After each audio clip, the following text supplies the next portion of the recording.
गाहाय फोरोंगिरिनि हेंथायै गौरां गोजौ फरायसालियाव फरायसाफोरनि गोख्रों अजद दैखांदों गाहाय फोरोंगिरि आबेरा ब्रह्म भुमिकनि हेंथायै गाहाय फोरोंगिरि आबेरा ब्रह्म भुमिकआ गौरां गोजौ फरायसालियाव फरायसाफोरनि थाखाय साबजाथाव नङा। जेब्लासिम बे गाहाय फोरोंगिरिया फरायसालियाव थागोन अब्लासिम जों मेट्रिक आनजादखौ लिरा। फरायसाफोरनिफ्राय साफायाव 350 रां खांना जानायनि अजद। सासपेन्ड जाखानाय फोरोंगिरिया माबोरै गाहाय फोरोंगिरि जाफैफिनखो? फरायसाफोरा सानजौफुनि जाग्रा आदार मोनजाया नामा? सरकारा बे सोंलुनि फिननायखौ थाबैनो होनांगौ। बेबादि गाहाय फोरोंगिरिखौ जोंनो नाङा। लोब लोब ओंखारनानै खुद्रिसारदों गौरां गोजौ फरायसालिनि फरायसाफोरा। होसिख्रावनायजों सोरगिदिं गोमसारदों गौरां गोजौ फरायसालियाव। सरकारनिफ्राय थाबैनो थार बिजिरनाय लुबैदों फरायसाफोरा। खुलुमबाय। थांनाय 2020 मायथाइयाव जोङो बे गौरां गोजौ फरायसालिनि गाहाय फोरोंगिरिया मिस आबिरा बर्मन ब्रह्मआ जों फरायसाफोरनिफ्राय थाखो 6निफ्राय लानानै थाखो 10 सिम माखासे थाइ बेल बेस आइ कार्ड होनायनि मुङाव जों फरायसाफोरनिफ्राय सासेयाव 350 राङै जों फरायसाफोरनिफ्राय लादोंमोन। नाथाय बिनि फिथाइखौ जों दिनैसिमबो मोननाय जायाखै। जायखौ जों मोननांगौमोन फरायसाफोरा, नाथाय जों बिनि फिथाइखौ दिनैसिमबो मोननाय जायाखै। बेखायनो जों दिनै फरायसाफोरा खुद्रिखांदों। आरो थांनाय समाव माखासे फोरोंगिरिया जोंनि फरायसाफोरनि गाज्रि आखु बाहायनायनि थाखाय बा माखासे जोंनि फरायसाफोरनि केलेंकारि खालामनायनि थाखाय माखासे समफोराव सासपेन्ड जादोंमोन।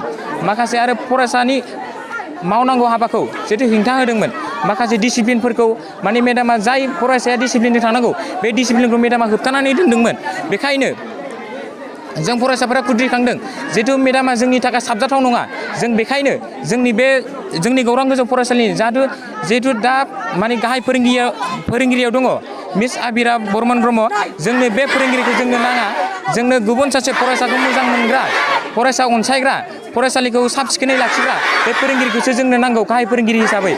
बेखायनो आरो जोंनि गेजेराव माखासे फोरोंगिरिया जायफोर सानैसो फोरोंगिरि दङ जों एसामिस आरो बर' जोंनि फरायसालिया जिहेतु मिक्स मिडियाम, बे मिडियामनि गेजेराव बोखावनायखौ लाबोनो नाजादों। बेखायनो जों फरायसाफोरा जायफोर जों मिडियामनि गेजेराव बोखावनो लाबोदों जों बै फोरोंगिरिखौ जोंनि बे फरायसालिनिफ्राय एरननांगौ। आरो जोंनि बे फरायसालियाव जों बेफोरबायदि फोरोंगिरिखौ जों लाखिया। जिहेतु बेफोरबायदि फोरोंगिरि थायोब्ला जों फरायसाफोरनियाव मोनसे मिडियामनि गेजेरावनो दावराव दावसिया सोमजिगोन आरो फरायसाजों फरायसा नायलायनो हायै मोनसे थासारि फैगोन। बेखायनो जों फरायसा हिसाबै जों फरायसायैनो थानो लुबैयो, जों अनलायनानै थानो लुबैयो। बेखायनो जोङो फरायसा हिसाबै जोङो जायफोर फोरोंगिरिया फरायसानि खहा मावो बैफोरबायदि फोरोंगिरिखौ जोंनि थाखाय जोंनि फरायसायाव जोङो गनायनानै लाया। दा जों बेखौ साननानै मोनाखै। जोङो जिहेतु आं दहाय सिगाङाव बुंदों थांनाय 2020आव 350 खरै जों फरायसाफोरनिफ्राय लादोंमोन। थांनाय हियारिंनि समाव जिहेतु फार्स्ट हियारिं जायो आइ एस सारा फैदोंमोन। बिनि उनाव जों मिडियाम मोननैनियावबो सारा सोंदोंमोन नोंसिनिफ्राय 350 रांखौ लादोंना लायाखै। जिहेतु बे समाव बुंदोंमोन साननै सिगाङाव एसामिस मिडियाम आरो बर' मिडियाम मोननैनिबो फरायसाफोरा जेरै जोंनिफ्राय 350 रांखौ लादों। बेखायनो दिनैनि समाव जों नुवाखै जे आरो नुनो मोनाखै एसामिस मिडियामनि फरायसाफोरनिफ्राय बाव जों धरना होनाय हाबाफारियाव बाहागो लायाखै। जेरै जों बेखौ हमनानै मोनाखै। थांनाय समाव मा जाहोननि थाखाय बिसोरो लास्ट हियारिं जेब्ला 9 आगस्ट बे समाव जेब्ला आइ एस सारा फैदोंमोन हियारिंनि समाव जिहेतु आइ एस सारा सोंदोंमोन मोननैबो मिडियामनि गेजेराव जों बर' मिडियाम हिसाबै जों बर' मिडियामा लाजादों हिसाबै जों 350खौ होदों हिसाबै जोङो 350खौ जों लादों होननानै फोरमायदोंमोन।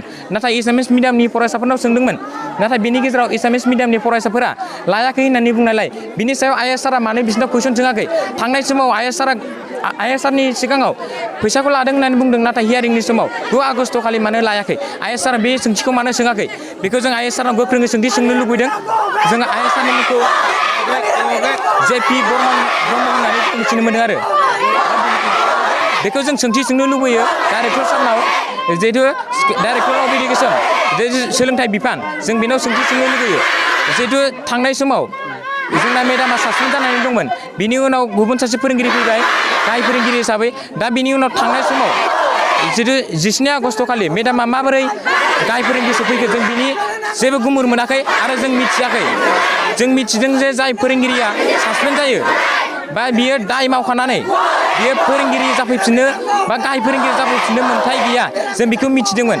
नाथाय दिनैनि समाव जाय फोरोंगिरिया सासपेन्ड जादोंमोन बेयोदि मोनसे गाज्रि खामानि मावनायनि थाखायसो बिनि उनाव माबोरै फोरोंगिरि जाफैफिनखो बा गाहाय फोरोंगिरि जाफैफिनखो जों बेखौ गोख्रोङै सोंथि सोंनो लुबैयो आरो थांनाय समाव जिहेथु सरकारनिसिम मोनसे सोंलु जिहेतु सोलोंथाइ बिफाननिसिम मोनसे सोंलु थांनाय समाव जेब्ला जों थाखो 9आव दंमोन थांनाय 2024 मायथाइयाव जेब्ला आं मेडामनाव सोंदोंमोन मेडामा जेब्ला जोंखौ बादा होदोंमोन थाखो 9 आरो 10आ सानजौफुनि जाग्रा आदारखौ जेब्ला जोंखौ बादा होदोंमोन दा बिनि सायाव आं सरकारनाव सोंथि सोंनो लुबैयो जिहेतु थाखो 9 आरो 10आ सानजौफुनि जाग्रा आदारखौ फरायसालियाव मोनजानायनि मोन्थाय दंना गैया आं बेखौ सरकारनाव गोख्रोङै सोंथि सोङो दा बेखायनो जोंनि गासैबो सोंलुखौ सरकारा जाहाथे होयो आं बेखौ सरकारनिसिम गुरै खावलायबाय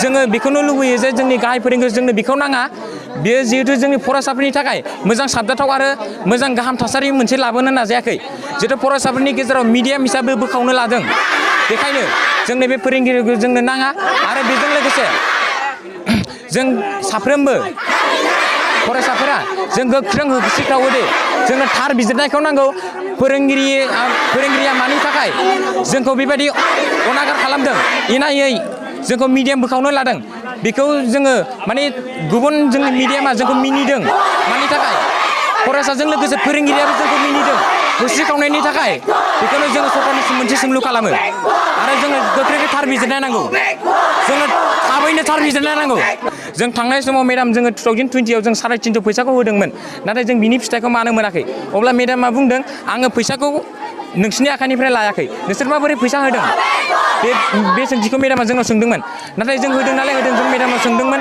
बिनि फिथाइखौ जोंनो मेडामा होआखै बेखायनो बेबायदि थगायसुलि फरायसाफोरनि इनागार खालामग्रा बेबायदि फोरोंगिरिखौ जोंनो लाखिया जोंनि फरायसालियाव बेबायदि फोरोंगिरिखौ जोंनो नाङा आरो जोंनो गुबुन सासे फरायसाखौ मोजां मोनग्रा जोंनो फोरोंगिरिखौ नांगौ जोङो फरायसाफोरनिफ्राय जोङो बेखौनो गोख्रों सोंथि खालामो जेराव जोंनि गौरां स्कुलाव मोनसे बेफोरबायदि गाज्रि थासारि सोलिगासिनो जेराव जोंनि बे दा जाफैनाय आबिरा मेमा जोबोद गाज्रियै स्कुलखौ सालायनो नागिरदों बिनि थाखायनो जों क्लास 10नि जों स्टुडेन्ट जों बुंनो लुबैयो दि जुदि बे हेडमिस्ट्रेसआ बे स्कुलाव थाबाय थायोबा जेब्लासिम थागोन अब्लासिम जों क्लास 10नि स्टुडेन्ट जानानै जों मेट्रिक आनजादखौनो लिरा मानो होननानै बुङोबा मेमा जोंनि फारसे मोनसेबो मोजां नोजोरजों नाया आरो मेमा जोंनि थाखाय साबजाथावबो नङा बेखायनो जोंनो जेब्लासिम गोग्गो गोथार गोसोनि फरायसाफोरखौ अनग्रा बिदिनो गाहाय फोरोंगिरि मोनागौ मानि जों सिरि थाया आरो जोंनो सप्तासेनि गेजेरावनो जोंनो बिदि मोजां सासे फोरोंगिरि जेरै सिगाङाव जे दंमोन जोंनो बेखौनो नांगौ बेखौनो आं गोख्रों गोसोजों बुंनो लुबैयो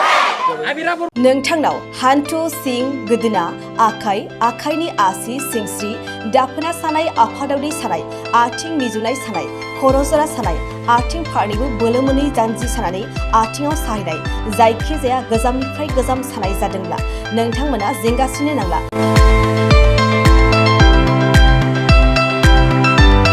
नोंथांमोननि थाखाय खम बेसेनावनो लाबोदों फिल नेचार जइन्ट फेन वेल बे थाव मालिसखौ फुनोब्लानो नोंथांनि गासै सानाय जेंनाया खारगोन अब्ला मानोथो गोबाव खालामखो अर्डार आरो गोबां मोनथिनो थाखाय नैबे जानबुं नङाव फन खालाम 9974030738